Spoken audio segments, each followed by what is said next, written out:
आप सभी को स्वागत है अपने चैनल एग्जाम प्री पर। तो चलिए आज के इस क्लास में क्लास 10th का व्याकरण देखने जा रहे हैं। तो शुरू से अंत तक बने रहिएगा। आपको चैप्टर बाय चैप्टर जो है आपको वर्ण विचार से लेके आपको लास्ट तक आपको व्याकरण बताने वाले हैं। जितना भी आपको BVI ऑब्जेक्टिव बनता है 2025 के लिए, ठीक है, तो उतना आपको मिलेंगे। 2024 का तो एग्जाम खत्म हो गया।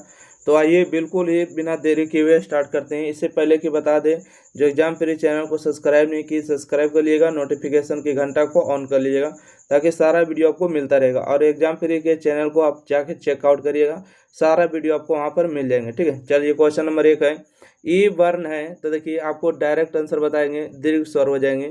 कहते हैं दा का उच्चारण स्थान है, दा का उच्चारण स्थान दंत हो जाएंगे। ठीक है, अगला है कि व्यंजन के अंत में आधा ना हलंत लगने पर उसका मान क्या होता है। तो देखिएगा व्यंजन के अंत में अगर हलंत लग जाता है तो उसका मान जो है आधा हो जाता है। ठीक है, हलंत का मतलब आधा होता है। हिंदी में वर्णों की कुल संख्या कितनी है, तो 44 हो जाएगा राइट आंसर। अगला है कि वर्ण कितने प्रकार के होते हैं, तो वर्ण जो है कितने प्रकार के होते हैं, इसका सही जवाब आप लोग के बीच में आना चाहिए। 2 होते हैं। ठीक है, स्वर्ण वर्ण एवं व्यंजन वर्ण होते हैं।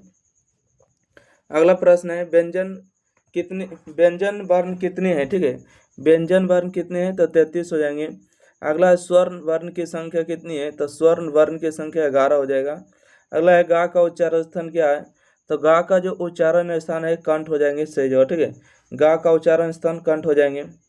अगला प्रश्न है कि चा वर्ण का उच्चारण स्थान इनमें कौन है, तो चा वर्ण का उच्चारण स्थान तलवय होगा, option number D right answer है। टा वर्ण का उच्चारण स्थान क्या है, तो टा वर्ण का उच्चारण स्थान मुर्दा होगा। ता वर्ण का उच्चारण स्थान क्या है, तो ता वर्ण का उच्चारण स्थान दंत होगा, सही जवाब।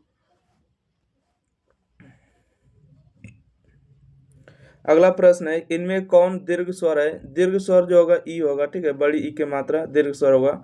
ड़ा का उच्चारण स्थान क्या है, तो ड़ा का उच्चारण नासिक हो जाएगा, सही जवाब। ठीक है, ड़ा का उच्चारण स्थान नासिक होगा। वाह का उच्चारण स्थान है, तो वाह का जो उच्चारण स्थान होगा दंतोदष्ट होगा, ऑप्शन नंबर सी सही होगा। ठीक है, दंतोदष्ट हो जाएगा राइट आंसर। चलिए क्वेश्चन नंबर 15 है, भा का उच्चारण स्थान है, तो भा का उच्चारण स्थान ओठ हो जाएगा राइट आंसर। अगला है कि छा ध्वनि किसके अंतर्गत आती है, देखिए छा ध्वनि जो है राइट आंसर होगा संयुक्त वर्ण के अंतर्गत आती है, सी नंबर सही जवाब होगा। 16 के बाद 17 नंबर प्रश्न को ध्यान से देखिएगा। 17 नंबर प्रश्न में कि सा वर्ण का उच्चारण स्थान क्या है, तो सा वर्ण का उच्चारण स्थान मुर्दा होगा, सही जवाब। इनमें कौन उष्मा व्यंजन है, इसमें जो उष्मा व्यंजन सा होगा राइट आंसर होगा। चलिए अगला प्रश्न देखिएगा, यानी तलबी सा बुधनी सा डंटी सा हा को क्या कहते हैं, तो उष्मा व्यंजन कहते हैं, राइट आंसर होगा। अगला है त्र छ त्र ज्ञा स्र जो कहते हैं, इन सभी को क्या कहते हैं, तो संयुक्त व्यंजन कहते हैं। ठीक है, इन सभी को क्या कहते हैं, संयुक्त व्यंजन कहते हैं। अगला है का उच्चारण स्थान है। ठीक है, का उच्चारण स्थान क्या हो जाएंगे, तो काफ और कंठ होंगे, राइट आंसर डी होगा। का वर्ण का उच्चारण स्थान क्या है, तो कंठ हो जाएंगे, राइट आंसर। अगला प्रश्न है कि हर्षाऊ दुर्गाऊ पा वर्ण का उच्चारण स्थान है, तो ओट्स हो जाएगा, option number C right answer. ना मा ना मा ना का उच्चारण स्थान क्या है, तो नासिक होगा, सही जवाब। ठीक है, ना मा ना का उच्चारण स्थान क्या है, नासिक होगा, राइट आंसर।